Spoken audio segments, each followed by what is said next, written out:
Escuché a mi propio hijo decir, llévense todo, ni se dará cuenta, y yo no podía moverme. Intenté hablar, pero mi lengua no respondía.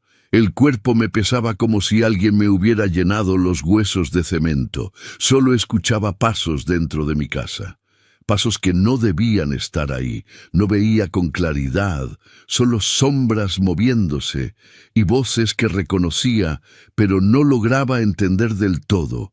Y entre esa oscuridad turbia, reconocí a mi hijo, a Fernando, de pie en medio de mi sala, dando órdenes en voz baja a personas que yo nunca había visto en mi vida. Esto también, y los documentos del cajón de arriba, todo. Quise gritar. Quise levantarme, pero mi cuerpo no me obedeció. Entonces, escuché algo más. Un crujido, muy suave, que venía del pasillo. Había alguien más en la casa. Alguien que Fernando no vio. Mi nieta lo vio todo, y lo que hizo después cambió todo para siempre. Antes de continuar, suscríbete al canal y dime en los comentarios desde dónde nos estás viendo. Pero para entender cómo mi propio hijo llegó a hacer esto, tengo que volver al principio. El traidor no llega con cara de traidor. Llega con una botella de buen mezcal y una sonrisa que uno ha conocido desde siempre. Mi nombre es Miguel Torres. Tengo 72 años y toda mi vida la construí con estas manos, con estas mismas manos que esa noche no podían cerrar el puño. Había sido un domingo como cualquier otro, al menos eso creí yo. Fernando llegó a media tarde con una bolsa de plástico que sonaba a botellas.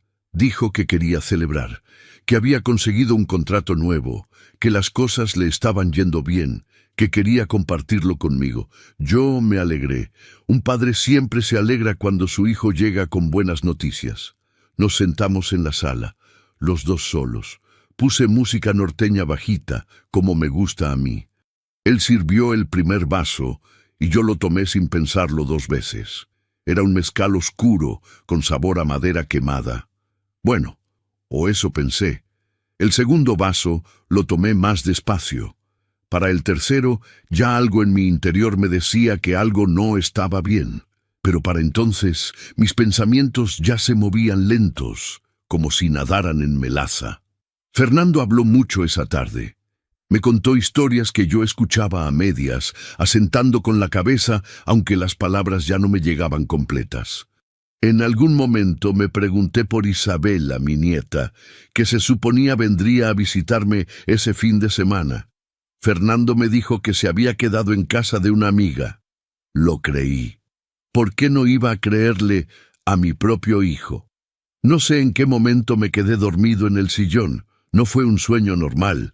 Fue como caer dentro de un pozo oscuro donde no hay fondo.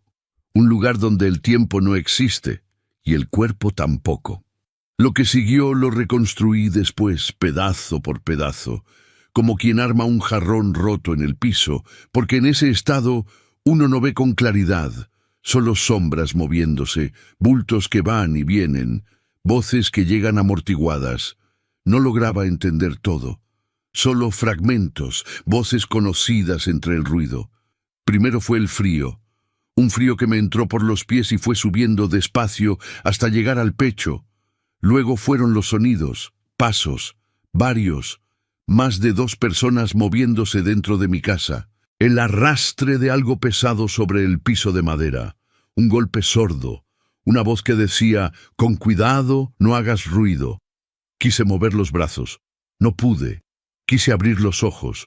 Solo lo logré a medias, como si mis párpados pesaran kilos. Y en esa ranura de visión turbia distinguí sombras. 3, quizás 4. Moviéndose, cargando cosas. Mis cosas, y entre todas esas sombras reconocí una voz, la voz de Fernando, de pie, dando órdenes. Llévense todo, ni se dará cuenta. Esa frase que salió de la boca del hombre a quien yo le enseñé a caminar, a quien yo cargué en hombros cuando era niño, a quien yo le pagué la escuela con años de trabajo en el campo y luego en la ferretería. Esa frase me atravesó el pecho con más fuerza que cualquier golpe físico, porque el cuerpo se recupera de los golpes, pero hay palabras que no se van nunca. Intenté decir su nombre, Fernando. Solo salió un sonido roto, casi inaudible. Nadie me escuchó. O si me escucharon, no les importó. Sentí que alguien pasaba junto a mí.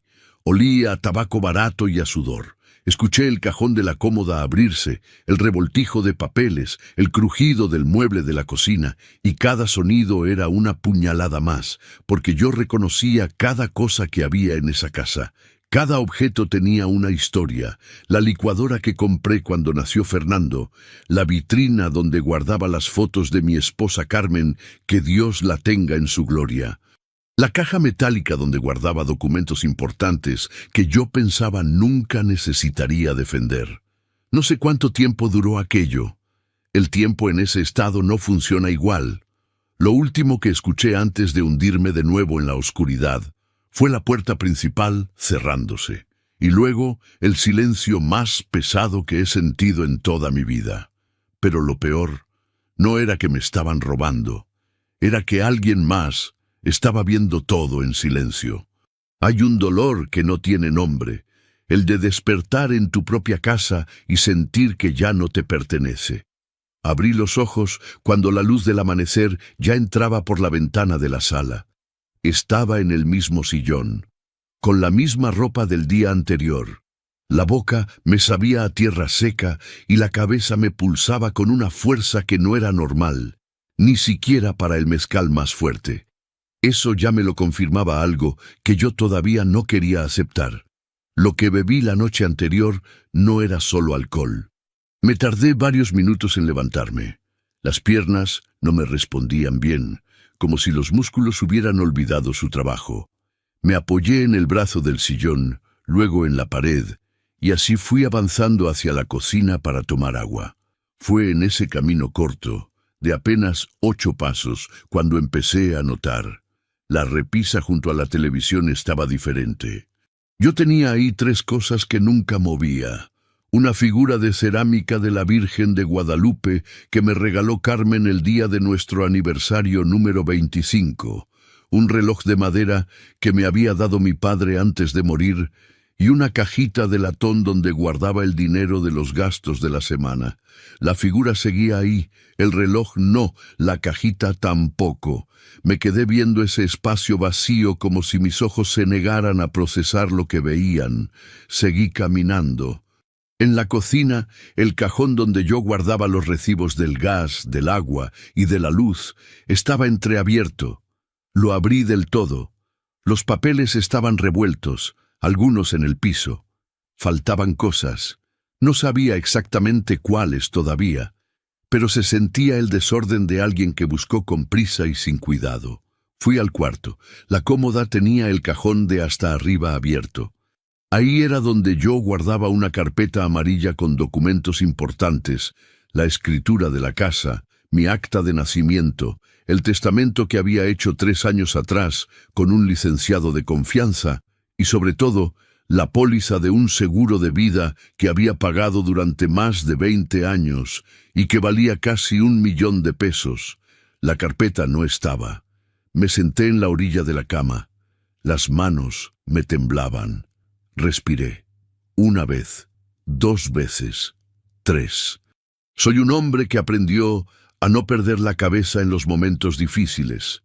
La vida me enseñó eso a la mala, cuando murió Carmen, y me quedé solo con un hijo de 18 años y una ferretería que estaba a punto de quebrar.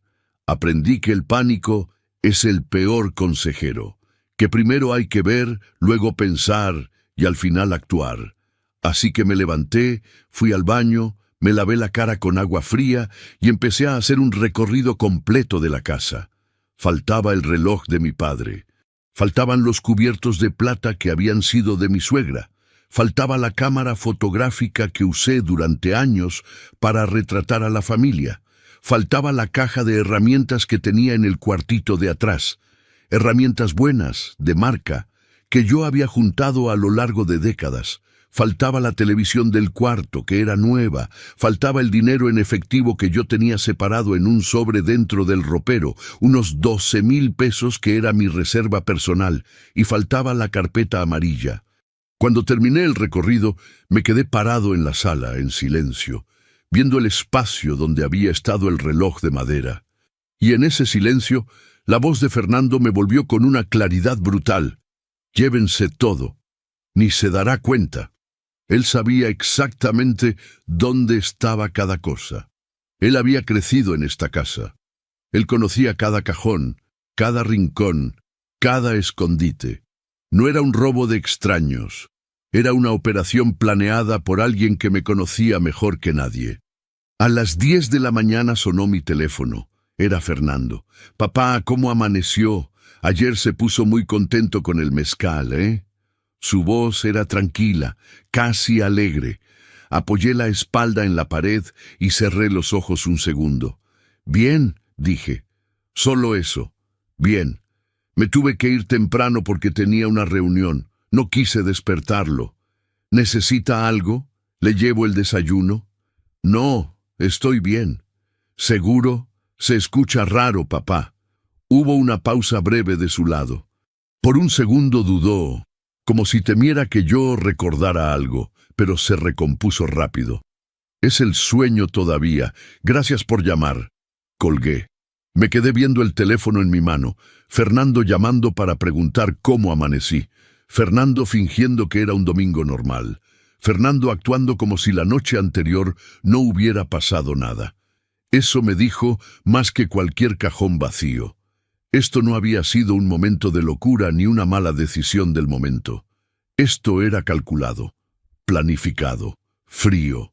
Y yo necesitaba ser igual de frío si quería salir de esto con algo que recuperar. Pasé el resto de la mañana sentado en la mesa de la cocina, con un cuaderno y una pluma, anotando todo lo que faltaba, tratando de recordar valores, fechas, descripciones. Tenía que ser metódico, tenía que pensar como un hombre que va a pelear, no como un padre al que le rompieron el corazón, aunque las dos cosas eran verdad al mismo tiempo. Esa misma tarde, alguien tocó la puerta, y lo que vi en sus ojos me heló la sangre.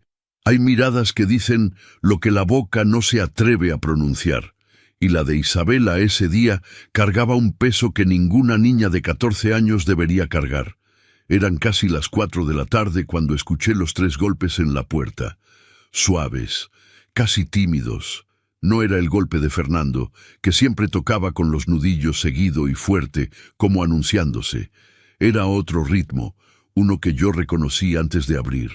Aún así, cuando vi su cara, algo en mi pecho se apretó. Isabela estaba ahí parada en el umbral, con la mochila colgada en un hombro y el cabello recogido en una trenza que se le estaba deshaciendo por los lados.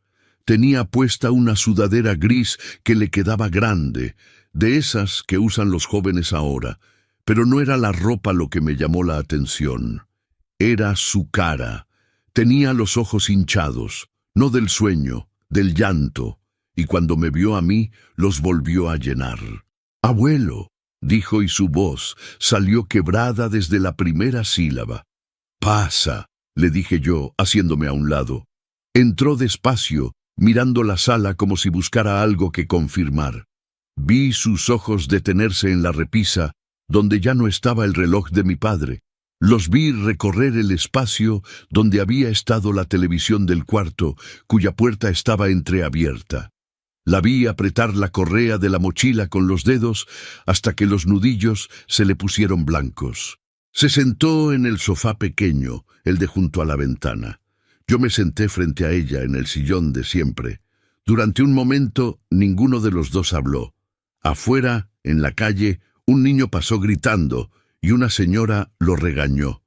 El mundo seguía moviéndose como si nada. «¿Cómo estás, Isabela?», le pregunté. Ella agachó la cabeza. Se mordió el labio inferior. «Abuelo, yo...» Empezó y se detuvo. Respiró. «¿Usted está bien?» «Estoy bien», dije, usando las mismas 2 palabras que le había dicho a Fernando por teléfono. Pero con Isabela sonaron distintas. Con ella no pude ponerles la misma máscara. No, abuelo. Levantó la cara y me miró directo a los ojos. No está bien. Y usted lo sabe. Y yo también lo sé. El silencio que siguió fue diferente a todos los silencios de ese día. Fue un silencio que tenía forma, que tenía peso, que ocupaba el espacio entre los dos como algo vivo. ¿Dónde estabas ayer?, le pregunté despacio. Isabela dudó apenas un segundo. Aquí, dijo. Una sola palabra. Y con esa palabra todo el cuarto pareció cambiar de temperatura. ¿Aquí?, repetí. Llegué en la tarde cuando mi papá ya estaba aquí con usted. Él no me vio entrar porque estaban en la sala y yo entré por la puerta de atrás, con mi llave. Hizo una pausa. Quería darle una sorpresa, abuelo. Iba a salir y decirle que sí había venido, que le había mentido a mi papá de que me quedaría en casa de una amiga porque quería estar aquí con usted. Sentí algo moverse dentro de mí, una mezcla de ternura y de horror. Pero cuando entré, continuó ella, y su voz bajó casi a un susurro. Escuché que estaban hablando. Mi papá hablaba diferente, no como habla con usted normalmente. Hablaba quedito, raro, y usted ya casi no respondía. Cerró los ojos un momento. Me quedé en el pasillo, dijo Isabela. Tenía miedo, mucho miedo, pero no podía quedarme sin hacer nada. Pensé en contárselo a alguien, pero no sabía en quién confiar, así que saqué el teléfono y empecé a grabar. Y luego llegaron los otros. ¿Cuántos? 3. 2 hombres y una mujer. Entraron con la llave que Fernando tenía desde hace años. Nadie forzó nada. Solo entraron como si fuera su casa. Abrí los ojos y la miré. Isabela tenía las manos entrelazadas sobre las rodillas, apretadas una contra la otra. Seguía cargando algo que necesitaba soltar. Mi papá les dijo qué llevarse, continuó. Les señalaba las cosas, el reloj, la caja, los cajones, y ellos cargaban todo en bolsas grandes, de esas negras de basura. Se le quebró la voz. Y usted estaba ahí, abuelo, en el sillón, y no se movía. Y yo quise gritar, quise salir, pero tenía tanto miedo que me quedé paralizada en el pasillo, pegada a la pared, sin respirar casi. Una lágrima le cayó por la mejilla derecha. No hizo nada por limpiarla. Lo siento, abuelo, dijo. Debí haber hecho algo antes. Me levanté del sillón despacio, fui hasta donde ella estaba y me senté a su lado. Le puse una mano en el hombro. Era tan delgada, tan joven, 14 años cargando una traición que ni siquiera era suya. No tienes nada que sentir, mija, le dije. Nada. ¿Me escuchas? Ella asintió, aunque no se veía del todo convencida. ¿Tu papá sabe que estabas ahí? Negó con la cabeza rápidamente. No, salí cuando ya se habían ido todos. Me fui caminando a la tienda de la esquina y ahí me quedé sentada un rato hasta que dejé de temblar. Luego me fui a casa y fingí que llegaba de casa de mi amiga. La miré. 12 horas cargando sola con todo aquello. 12 horas sin poder contárselo a nadie. Abuelo, yo escuché todo, dijo, y en su voz había algo que iba más allá del miedo. Había determinación. La misma que yo había visto en los ojos de Carmen cuando tomaba una decisión y nadie en el mundo la iba a hacer cambiar de opinión. Lo sé, le dije, y no voy a quedarme callada. La miré fijo. Ella me devolvió la mirada sin parpadear. En ese momento, Isabela Torres dejó de ser solo mi nieta. Se convirtió en la única persona en el mundo en la que yo podía confiar completamente. Pero lo que Isabela tenía en su celular cambiaría todo para siempre. Hay momentos en la vida en que el mundo se divide en dos: lo que eras antes de ver algo y lo que eres después. Isabela no habló de inmediato. Se quedó un momento con la mochila sobre las rodillas, como si necesitara prepararse para lo que venía. Yo no la apresuré. Aprendí hace mucho tiempo que las cosas importantes no se pueden empujar. Llegan cuando están listas. Metió la mano despacio dentro de la mochila y sacó el teléfono. Era un aparato negro con una esquina de la funda un poco despegada. Lo sostuvo con las dos manos, mirándolo antes de voltearlo hacia mí. «Abuelo», dijo, «grabé todo». 3 palabras que me cambiaron la respiración. «¿Todo?», repetí. Desde que llegaron los otros. No pude grabar el principio porque no sabía lo que iba a pasar, pero sí grabé lo más importante. Desbloqueó el teléfono, entró a la galería, seleccionó un video y me extendió el aparato. Tomé el teléfono con manos que traté de mantener firmes. Presioné el triángulo de play. La imagen era oscura al principio, tomada desde el pasillo, entre la pared y el marco de la puerta. Se notaba que Isabela había grabado sin moverse, casi sin respirar, con el teléfono apenas asomado. La imagen temblaba ligeramente, el temblor de alguien que tiene miedo pero no suelta. Luego la imagen se acomodó, y ahí estaba mi sala. Ahí estaba mi sillón, con mi cuerpo en él, quieto, con la cabeza caída hacia un lado y los brazos flojos. Viéndome así, desde afuera, sentí algo que no había sentido en toda la mañana. Vergüenza, no por haberme emborrachado, sino porque me había dejado engañar así de fácil, porque le había creído a Fernando sin dudar ni un segundo. Luego entró él al encuadre. Fernando caminaba por mi sala señalando cosas con el mentón, dando instrucciones en voz baja. Detrás de él, 2 hombres y una mujer que yo nunca había visto cargaban cosas dentro de bolsas negras grandes. La mujer usaba guantes de plástico delgado, de esos que usan los médicos. Los guantes me golpearon fuerte. Ella sabía que no podía dejar huellas. Esto no era improvisado. Esto estaba planeado con días, quizás semanas de anticipación. Escuché la voz de Fernando salir del teléfono, bajita, pero clara. «El cajón de arriba de la cómoda, ahí están los documentos. Tráiganlos todos, no dejen nada». La mujer de los guantes asintió y desapareció hacia el pasillo, hacia mi cuarto. «¿Y lo de la cocina?», preguntó uno de los hombres. «Lo que valga», dijo Fernando. «Los cubiertos de plata están en la alacena de hasta arriba, en una bolsa de tela café. No se les olvide eso. Los cubiertos de plata de la madre de Carmen, los que habíamos cuidado durante más de 30 años. Pausé el video un segundo. Necesitaba respirar. Isabela me observaba en silencio, con los ojos muy abiertos, sin saber muy bien qué hacer con sus manos. «¿Está bien, abuelo?» «Sí», mentí, y le di play de nuevo. En el video, Fernando se acercó al sillón donde yo estaba. Se paró frente a mí. Me miró. Y por un momento, solo un momento, su cara cambió. Vi algo cruzar por sus ojos que no supe descifrar bien. ¿Duda? ¿Remordimiento? ¿O simplemente estaba verificando que yo seguía inconsciente? Sea lo que fuera, duró menos de 3 segundos. Luego se dio la vuelta y siguió dando instrucciones. Y entonces llegó el momento.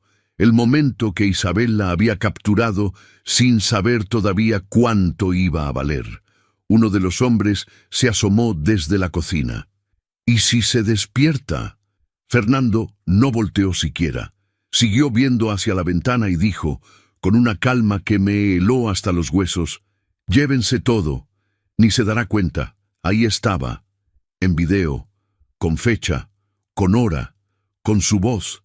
Detuve el video. Me quedé viendo la pantalla congelada.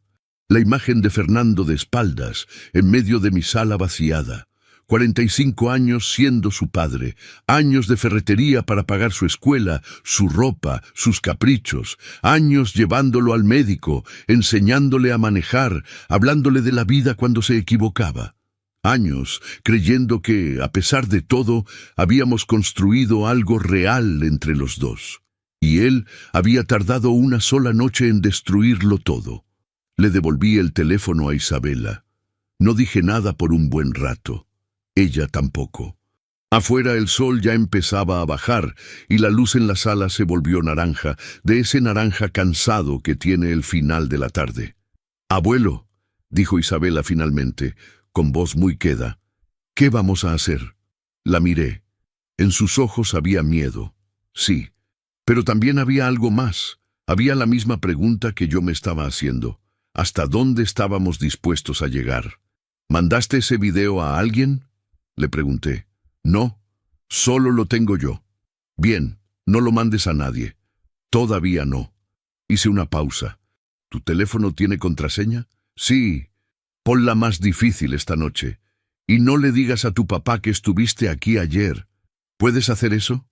Asintió con una firmeza que me sorprendió. ¿Confías en mí, Isabela? Más que en cualquier otra persona en el mundo, abuelo. Eso me apretó el pecho de una manera que no tiene nombre. Porque esa confianza era exactamente lo que Fernando había decidido tirar a la basura. Ese día entendí que no solo me había robado, me había traicionado como hijo.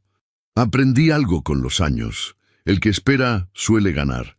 Esa noche no dormí, no por el dolor de cabeza que todavía estaba ahí, sordo y persistente, recordándome lo que Fernando había puesto en mi bebida, sino porque mi cabeza no podía apagarse. Daba vueltas y vueltas sobre los mismos puntos como rueda de molino que no encuentra descanso. Me levanté a las 3 de la mañana y me senté en la mesa de la cocina con el cuaderno que había usado durante el día para anotar lo que faltaba. Lo abrí en una página nueva. Arriba escribí una sola palabra: estrategia. Soy un hombre de campo convertido en comerciante. No estudié leyes ni finanzas, pero sí aprendí algo muy importante en décadas de llevar un negocio, que cuando alguien te quiere quitar lo tuyo, la primera reacción que tienes, que es salir a gritar y a reclamar, casi siempre es la que más daño te hace. El que grita primero pierde el elemento sorpresa. Y el elemento sorpresa en ese momento era lo único que yo tenía a mi favor. Fernando no sabía que Isabela había estado en la casa. Fernando no sabía que existía un video. Fernando no sabía que yo recordaba perfectamente lo que había escuchado. Él creía que me había dado algo suficientemente fuerte para que yo no retuviera nada. Creía que yo despertaría confundido, quizás pensando que había tenido un sueño raro, y esa creencia equivocada era mi única ventaja. Tenía que usarla bien, porque una vez que él supiera que yo sabía, todo cambiaría. Escribí 3 columnas en el cuaderno. La primera, lo que me habían robado, con valores aproximados. La segunda, lo que necesitaba recuperar o proteger antes de que fuera demasiado tarde. La tercera, lo que necesitaba hacer en orden. La columna del medio fue la más difícil de escribir, porque me hizo enfrentar algo que yo había ignorado durante años por comodidad. Mi situación legal era vulnerable. El testamento que tenía redactado 3 años atrás dejaba a Fernando como heredero principal de la casa y de mis ahorros. En ese momento me había parecido lo natural. Era mi hijo, era mi único familiar cercano, además de Isabela, que era menor de edad. Pero ahora ese documento era una amenaza. Si Fernando se movía rápido, si conseguía a alguien que lo ayudara a usar ese testamento antes de que yo pudiera cambiarlo, podría terminar quedándose con la casa también, y yo me quedaría sin nada. Arranqué esa página, la doblé y la guardé en el bolsillo de la camisa. Luego fui al cuarto, busqué en el fondo del cajón de los calcetines y saqué una tarjeta de presentación que había guardado hace tiempo sin saber muy bien por qué. Era del licenciado Ernesto Vidal, abogado especialista en Derecho Familiar y Patrimonial. Me la había dado un conocido de la ferretería un par de años atrás, cuando ese conocido tuvo problemas con unos socios. Me dijo: «Guárdela, don Miguel, uno nunca sabe». Uno nunca sabe. ¿Qué razón tenía? A las 9 de la mañana del día siguiente, estaba parado frente al edificio donde tenía su despacho el licenciado Vidal. Era un edificio café de 3 pisos en el centro, discreto, sin anuncios llamativos. Subí al segundo piso. La secretaria me recibió y me dijo que el licenciado tenía un espacio libre a las 11. Esperé sentado en una silla de vinil verde, con el cuaderno sobre las rodillas y la tarjeta guardada en el pecho. El licenciado Vidal era un hombre de unos 55 años, delgado, con lentes de armazón oscura y una forma de escuchar que me inspiró confianza desde el primer momento. No interrumpía, no hacía gestos de sorpresa, solo escuchaba, y de vez en cuando escribía algo en su bloc de notas con una pluma de tinta negra. Le conté todo, el mezcal, los sonidos, la voz de Fernando, el despertar, lo que faltaba, y al final, el video de Isabela. Cuando terminé, el licenciado Vidal se quitó los lentes, los limpió con un paño pequeño y volvió a ponérselos. «Don Miguel», dijo, «lo que usted me describe configura varios delitos: robo con abuso de confianza, administración fraudulenta y, dependiendo de lo que le pusieron en la bebida, posiblemente lesiones dolosas. Todo eso es perseguible penalmente. ¿Y mis documentos? ¿La carpeta que se llevaron? Eso es lo más urgente». Se inclinó hacia adelante.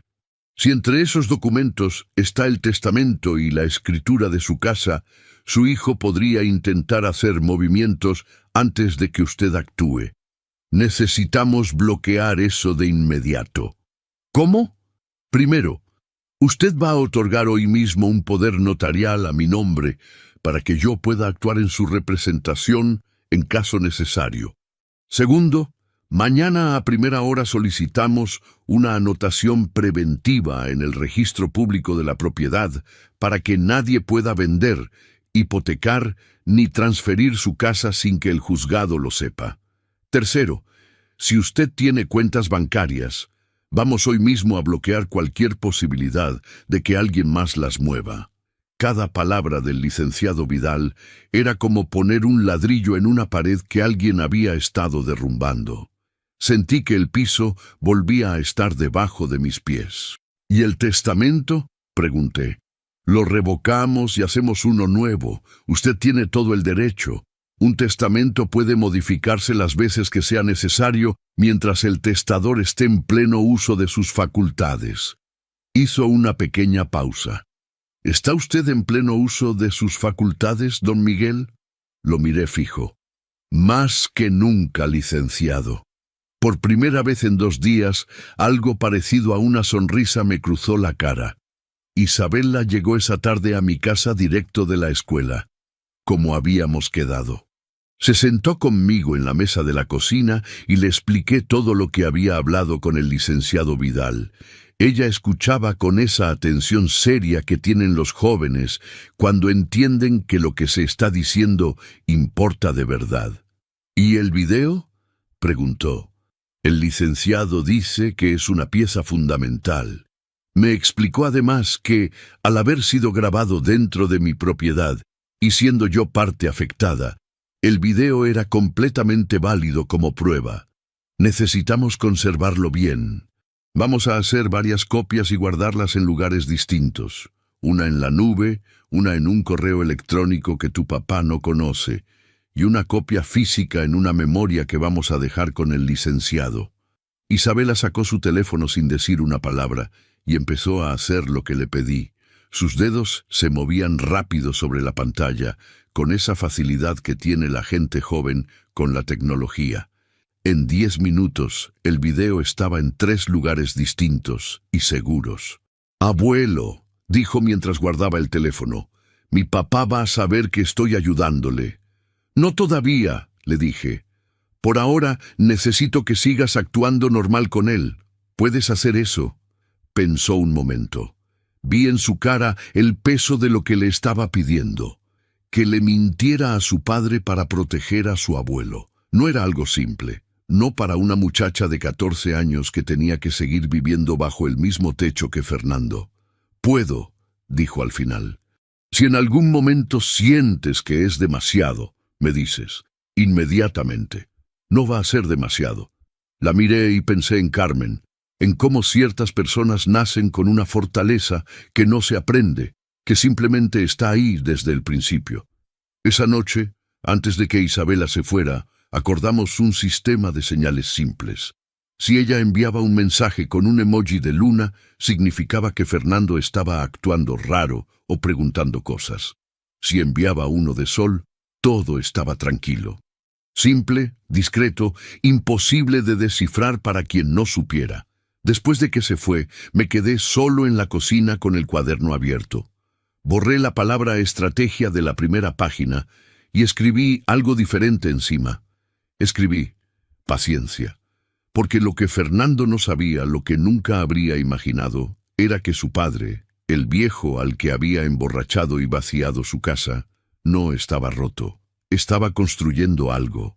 Pero antes de hacer cualquier movimiento, decidí hacer algo que Fernando jamás imaginó.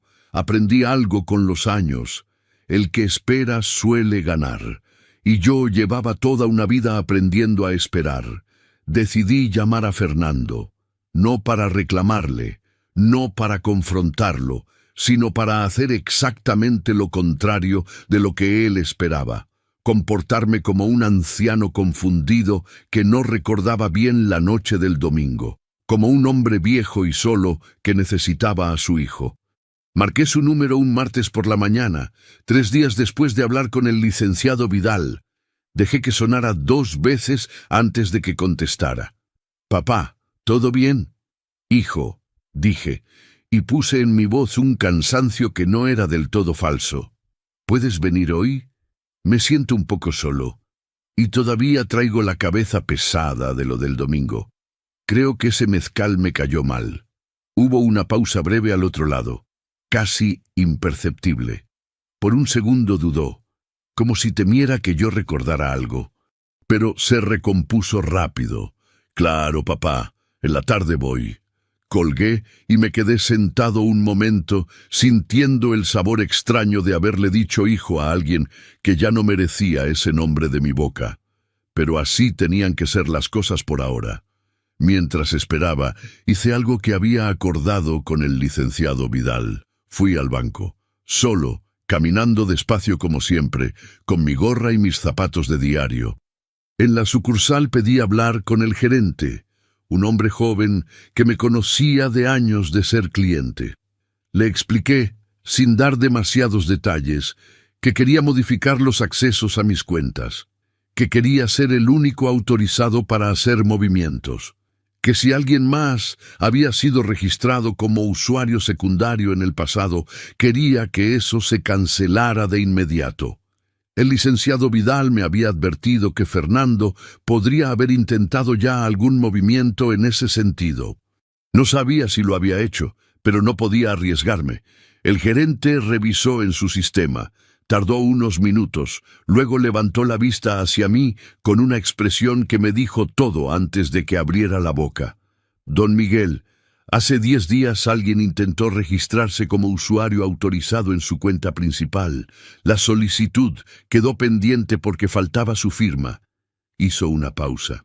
«Como titular de la cuenta, usted tiene derecho a saber que la solicitud viene de alguien que se identificó como familiar directo». No necesitó decirme más. Solo había una persona que podría haberlo hecho. «Cancele esa solicitud», dije. «Y ponga una nota en mi expediente. Ningún movimiento, ningún cambio, ninguna autorización sin mi presencia física y mi identificación. ¿Puede hacer eso?» «Puedo hacer eso, don Miguel. Ahora mismo». Salí del banco al sol de la mañana y caminé 2 cuadras antes de detenerme en la esquina. Me apoyé en la pared y dejé que el aire me golpeara la cara. 10 días antes del domingo. Fernando había empezado a moverse 10 días antes. Esto no había sido un impulso de una noche.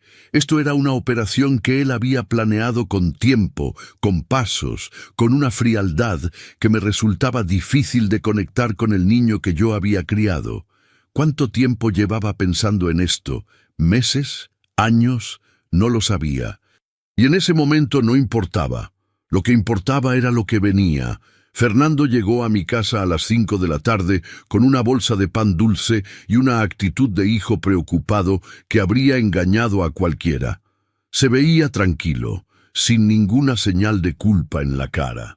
O era un actor extraordinario, o se había convencido a sí mismo de que lo que había hecho tenía alguna justificación. Lo dejé entrar. Le ofrecí café. Me senté frente a él en la mesa de la cocina, exactamente como siempre lo hacíamos, y hablé poco. Dejé que él llenara el silencio, que es lo que hace la gente cuando no tiene la conciencia limpia. Habla para tapar el ruido interno. Fernando habló de su trabajo. Habló del tráfico. Habló de que Isabela andaba muy callada últimamente y que no sabía qué le pasaba a esa muchacha. Yo asentía todo con cara de hombre cansado. «Papá, ¿ha notado que le falta algo en la casa?», dijo de pronto. Me quedé muy quieto por dentro, aunque por fuera no moví ni un músculo. «¿Cómo?», dije, como si la pregunta me llegara de lejos.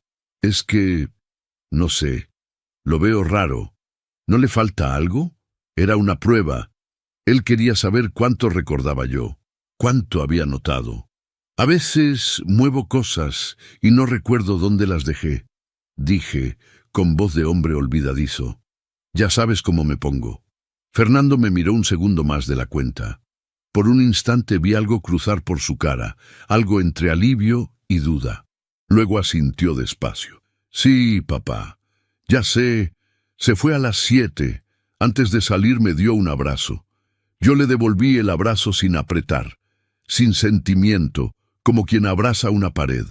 Y cuando cerré la puerta, me quedé parado ahí, con la mano todavía en la manija, sintiendo que acababa de hacer la actuación más difícil de mi vida. Esa misma noche, Isabela me mandó el emoji de luna. Le marqué de inmediato. «¿Qué pasó?», pregunté en voz baja. «Mi papá llegó y estuvo haciendo preguntas raras», dijo ella, hablando casi susurrado, seguramente desde su cuarto con la puerta cerrada. Me preguntó si yo había hablado con usted. Le dije que sí, que lo llamé por teléfono el lunes. Me preguntó si usted me había dicho algo sobre el fin de semana. Le dije que no, que solo hablamos de la escuela. ¿Te creyó? Creo que sí. Pero abuelo, estaba nervioso. No lo demostraba, pero yo conozco a mi papá. Estaba nervioso. Eso era bueno. Un hombre nervioso comete errores, y yo necesitaba que Fernando cometiera uno más, uno grande, uno que quedara registrado. «Isabela, mañana vamos a visitar al licenciado Vidal juntos, si puedes salir después de la escuela. Él necesita hablar contigo. Lo que tú tienes en el teléfono ya está en manos seguras, pero el licenciado quiere hacerte unas preguntas para preparar todo correctamente. ¿Puedes?». «Sí, abuelo». «Bien. Y si tu papá pregunta dónde fuiste, dile que te quedaste a hacer tarea en casa de tu amiga». Hubo un silencio breve. «Abuelo», dijo Isabela, «¿esto va a ir a la policía?». «Sí», le dije sin rodeos. «Va a ir a la policía, y cuando llegue ese momento, voy a necesitar que seas muy valiente. ¿Puedes serlo?». No dudó ni medio segundo. «Ya lo estoy siendo». Tenía razón. El licenciado Vidal presentó la denuncia formal ante el Ministerio Público con toda la documentación, el video de Isabela, el reporte bancario y mi declaración detallada. Varios días después de que presentó esa denuncia, más de una semana de espera, llegó la noticia que confirmaba lo que yo ya sospechaba. Fernando había intentado llevar la escritura de mi casa a una notaría del centro para iniciar un trámite de donación. Lo intentó con una copia simple y una firma imitada, como si yo le estuviera donando la propiedad voluntariamente. La notaría frenó el proceso de inmediato al detectar las irregularidades. Falsificación de documentos. Ahora no era solo robo. Esa noche me senté en el sillón de la sala, en el mismo lugar donde Fernando me había dejado inconsciente, y miré el espacio vacío donde había estado el reloj de mi padre. Todo ocurrió en menos de una semana, pero para mí se sintió como un mes entero. «Ya está, ahora espera». Y cuando finalmente llegaron, Fernando no tuvo tiempo de escapar. Hay verdades que no necesitan gritarse. Basta con ponerlas sobre la mesa y dejar que el silencio haga el resto. Llegaron un jueves por la mañana. Pasaron varios días, más de una semana desde la denuncia, hasta que finalmente se movieron. Días que yo viví despacio, midiendo cada palabra, cada gesto, cada llamada de Fernando, que seguía fingiendo normalidad. Eran las 10:15 cuando escuché el coche detenerse frente a la casa de Fernando. Yo estaba sentado en casa del vecino de enfrente, don Aurelio, que me había prestado su silla junto a la ventana con la cortina entreabierta, sin hacer preguntas, porque llevábamos 40 años de vecinos y eso vale más que cualquier explicación. Eran 2 agentes de investigación y un oficial del Ministerio Público. Vestían de civil, como había pedido el licenciado Vidal, para evitar que Fernando intentara esconderse si veía patrullas desde lejos. Tocaron la puerta con calma, sin prisa, con la tranquilidad de quien sabe que el otro lado no tiene a dónde ir. Fernando abrió. No pude escuchar lo que dijeron desde donde yo estaba, pero sí pude ver su cuerpo. Vi el momento exacto en que sus hombros cambiaron.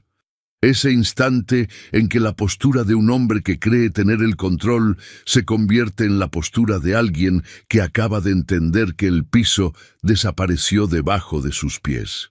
Uno de los agentes le mostró un documento. Fernando lo tomó con la mano derecha.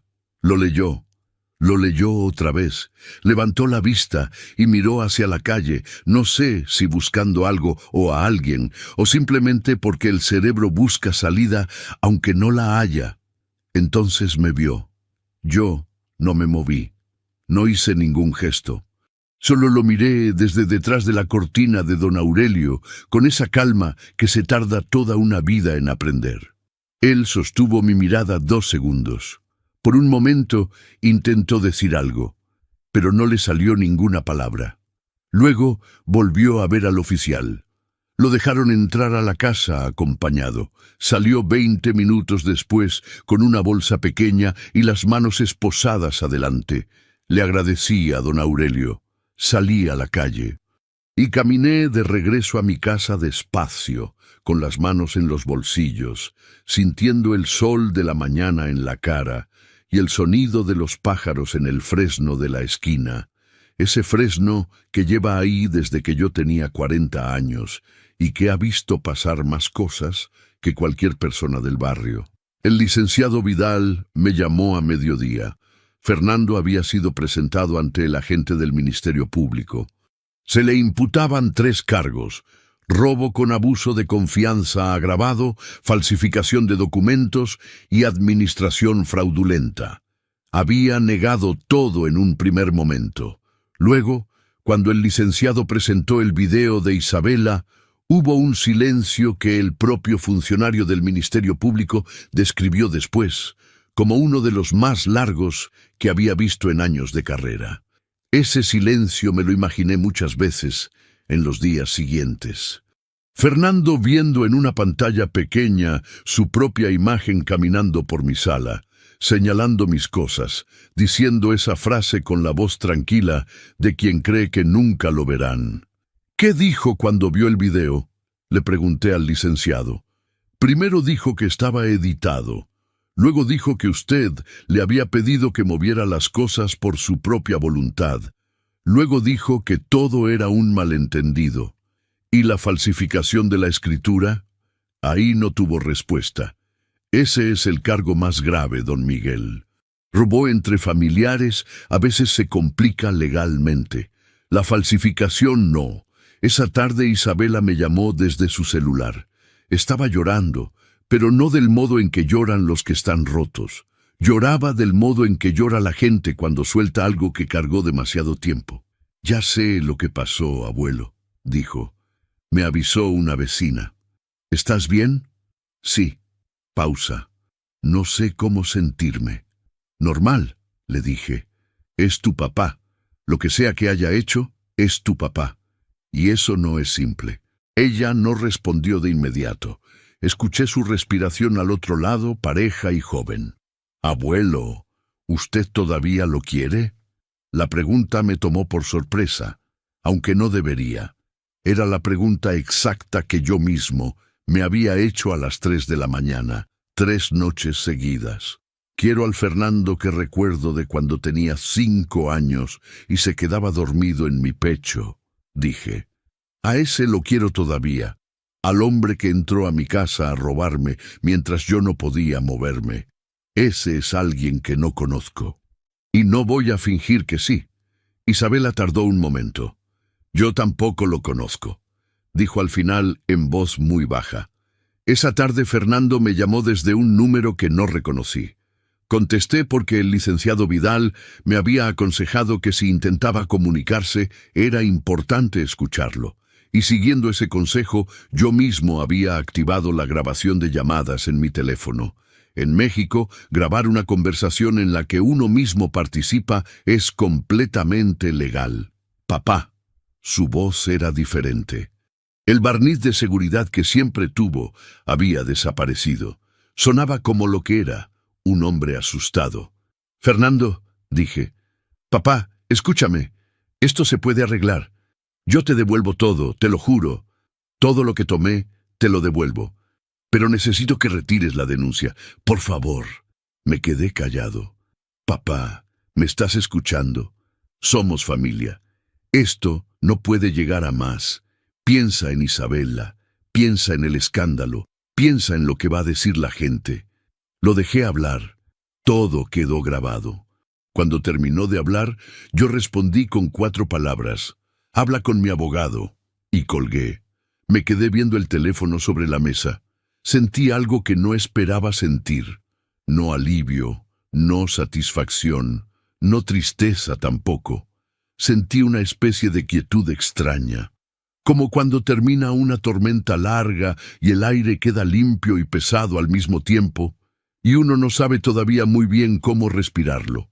Fernando había intentado apelar a la familia, al escándalo, a la vergüenza. Había usado exactamente las mismas herramientas que usan las personas que no tienen argumentos reales.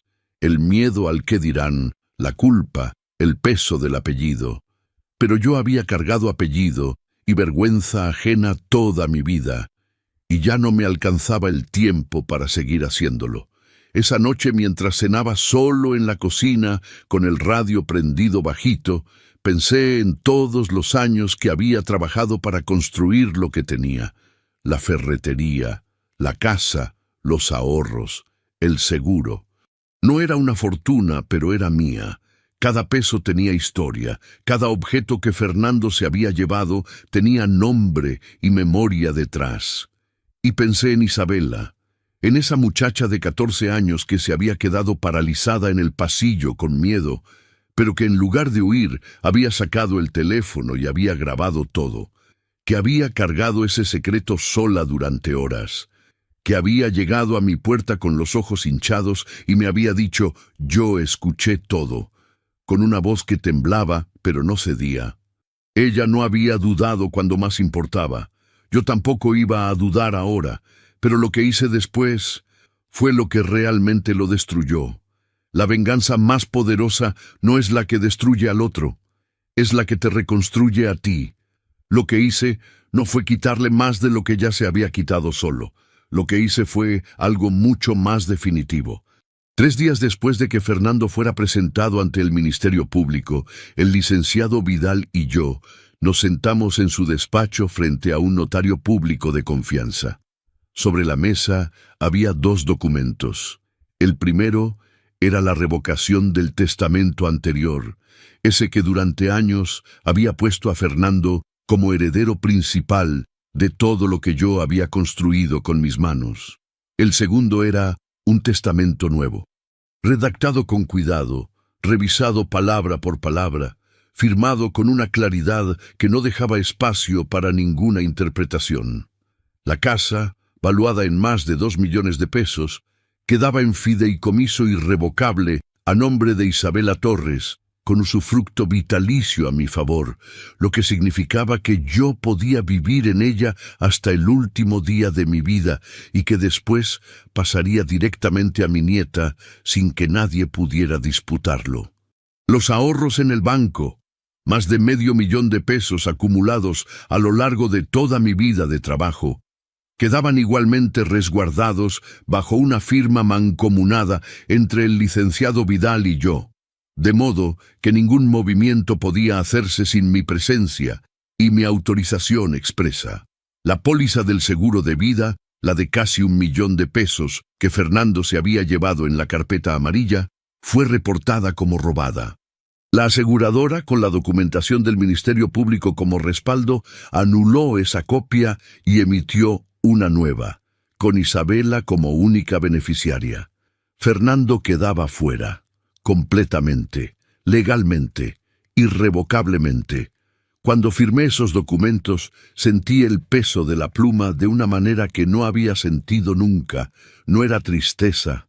Era la sensación de cerrar una puerta que debió haberse cerrado antes, pero que ahora quedaba sellada para siempre con la solidez de quien sabe exactamente lo que está haciendo. El proceso legal siguió su curso durante las semanas siguientes. Fernando, asesorado por un abogado que consiguió no sé cómo, intentó varios argumentos, que yo tenía problemas de memoria, que no estaba en condiciones de haber tomado esas decisiones, que el video de Isabela era inválido porque ella era menor de edad. Ninguno prosperó. El licenciado Vidal había previsto cada uno. Teníamos un médico que me había evaluado y certificado en pleno uso de mis facultades. Teníamos el reporte bancario. Teníamos la notaría que había detenido la falsificación. Y teníamos el video que, según el perito que lo analizó, no presentaba ninguna alteración y era completamente admisible como prueba, al haber sido grabado dentro de mi propiedad por alguien presente en la escena. Fernando fue encontrado responsable de robo con abuso de confianza agravado y falsificación de documentos.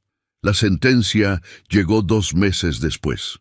3 años de prisión en suspenso, condicionados al pago de una reparación del daño que el juez fijó en $320,000, más la devolución de los objetos robados o su valor equivalente. Además, quedaba con antecedentes penales que lo acompañarían el resto de su vida. No fue la cárcel lo que lo destruyó. Fue verse frente a un juez, con su nombre completo en un expediente, con las pruebas sobre la mesa, sabiendo que su propia hija había sido quien lo había puesto ahí. Eso era lo que yo había querido que entendiera, que sus acciones tenían consecuencias reales, que las personas a las que había decidido lastimar no eran tan fáciles de ignorar como él había creído. Isabela cumplió 15 años 2 meses después de todo aquello. No hicimos una fiesta grande. Ella misma dijo que no quería. Pidió solo una cena tranquila en mi casa, con las personas que de verdad le importaban. Una amiga de la escuela, la señora Remedios, que había sido vecina nuestra desde siempre, el licenciado Vidal, que para entonces ya era más amigo que abogado, y yo. Puse la mesa con el mantel bueno, el que Carmen sacaba solo para las ocasiones importantes. Cociné lo que Isabela pidió: caldo de res con verduras, arroz rojo y flan napolitano de postre. Toda la tarde estuvo llena del olor a canela y a caldo hirviendo, y de la música norteña que yo ponía bajita siempre, esa que a Isabela le daba risa, pero que nunca me pedía que apagara. Esa noche, cuando todos se fueron y quedamos solos los dos recogiendo la cocina, Isabela se detuvo con un plato en la mano y me miró. «Abuelo», dijo, «¿usted está bien?» «De verdad». La miré. Tenía 15 años recién cumplidos, el cabello suelto, una mancha pequeña de flan en la manga de la blusa, y unos ojos que cargaban más madurez de la que cualquier muchacha de su edad debería necesitar. «Estoy bien», dije, y esta vez era verdad. «¿Extraña a mi papá?» Tomé el plato que ella tenía en la mano y lo puse en el fregadero. Luego me apoyé en la orilla de la barra y pensé la respuesta con cuidado, porque ella merecía una respuesta cuidadosa. «Extraño la idea de él», dije. «Extraño al hijo que creí que era, pero uno no puede pasarse la vida llorando lo que nunca existió». Isabela asintió despacio, como cuando alguien escucha algo que ya sabía, pero necesitaba escuchar de otra voz. Yo también, dijo en voz baja. Nos quedamos un momento en silencio, los dos en esa cocina que olía a cena y a canela, con el radio murmurando bajito en el fondo. Isabela, dije, lo que hiciste ese día, quedarte ahí y grabar todo cuando tenías tanto miedo. Eso no lo voy a olvidar mientras viva. Ella bajó la vista un momento. Luego la levantó. Usted me enseñó que la familia se protege, abuelo. Solo hice lo que usted me enseñó. Eso me golpeó en el centro del pecho con una fuerza suave, de esas que no duelen pero dejan marca. Terminamos de recoger la cocina sin hablar mucho más. Antes de irse, Isabela me dio un abrazo largo, de esos que los jóvenes casi nunca dan, y yo se lo devolví con todo lo que no había podido decir en palabras. Cuando cerré la puerta y me quedé solo, me fui al sillón de la sala, el mismo sillón de siempre, el mismo donde Fernando me había dejado inconsciente aquella noche. Me senté despacio, con el cansancio tranquilo de un hombre que ha llegado al final de un día largo y difícil pero honesto. Miré la repisa. El reloj de mi padre no estaba, porque Fernando nunca lo devolvió y probablemente ya no existía. Pero en su lugar había algo más, una foto pequeña en un marco de madera que Isabela había puesto ahí semanas atrás sin decirme nada. Era una foto de los dos, ella y yo, tomada un domingo en el parque cuando ella tenía como 8 años. Los dos sonriendo, con el sol de frente y los ojos entrecerrados. La miré un buen rato, una vida entera de trabajo, una casa que seguía siendo mía. Una nieta que había elegido la verdad cuando era más fácil el silencio. Y la certeza, clara y firme como pocas cosas en la vida, de que lo que uno construye con trabajo y honestidad no desaparece aunque alguien intente robarlo. Y eso no me lo pudo quitar nadie. Antes de cerrar esta historia, permítame preguntarle algo a usted que me ha escuchado hasta aquí. ¿Qué hubiera hecho en mi lugar? ¿Hubiera perdonado? ¿Hubiera callado por no romper la familia? Cuénteme en los comentarios, porque a veces la respuesta más difícil no es la legal ni la económica, sino saber hasta dónde llega el amor de un padre antes de convertirse en complicidad. Suscríbase al canal si esta historia le llegó al corazón.